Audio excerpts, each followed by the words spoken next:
আয় আল্লাহ, খুবই বিরল ইতিহাস। এক পরিবারের 7 জন মানুষ তোমার দরবারে একদিনে এক মুহূর্তে হাজির।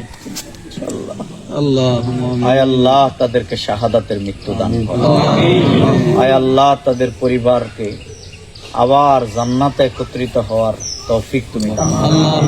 যারা জীবিত আছে তাদেরকে সেভাবে আমল করবার তৌফিক দাও। আয় আল্লাহ, যারা দুনিয়া থেকে বিদায় নিয়েছেন তাদের গুনাহ খাতাকে মাফ করে দাও।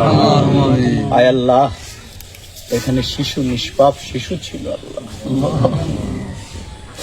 বয়স্ক বৃদ্ধ মানুষ ছিল আল্লাহ। আল্লাহ, তাদের বিদায়ের সময় তাদের ছটফট যন্ত্রণা কত বেশি ছিল তুমি জানো আল্লাহ।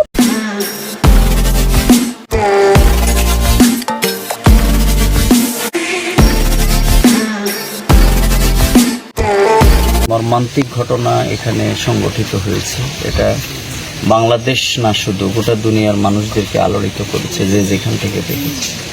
কারণ এই রোড অ্যাক্সিডেন্টে যারা দুনিয়া থেকে বিদায় নিয়েছে, এখানে বৃদ্ধ ছিল, এখানে শিশু ছিল, বয়স্ক মানুষ ছিল, এবং বলা যায় একই পরিবারের এত আপনজনের বিদায় এটি সহ্য করা খুবই কঠিন, যতক্ষণ পর্যন্ত আল্লাহ তাআলা তাদেরকে সবর না দেন।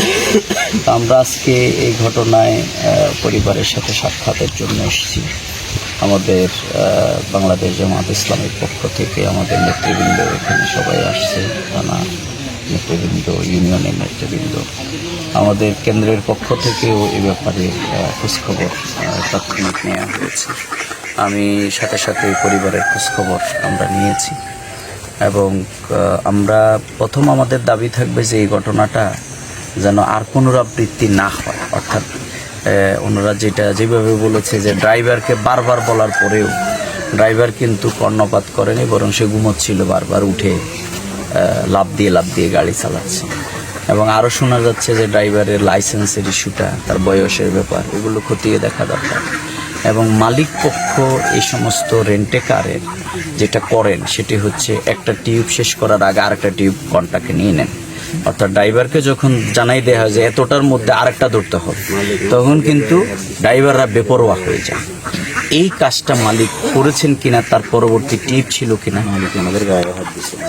মালিক গায়ে হাত দিচ্ছে, এটা তো তাহলে খুবই নির্মম এবং খুবই ইতিহাসের ন্যাক্কারজনক। আমরা এই মালিককে অবিলম্বে তাহলে গ্রেপ্তার করার জন্য আমরা দাবি জানাবো এবং তাদের সুষ্ঠু তদন্ত করে প্রকৃত দোষী যারা, তাদের শাস্তি আমরা দাবি করছি। আর পরিবারের প্রতি আমরা তাদেরকে সমবেদনা জানানোর জন্য আসছি।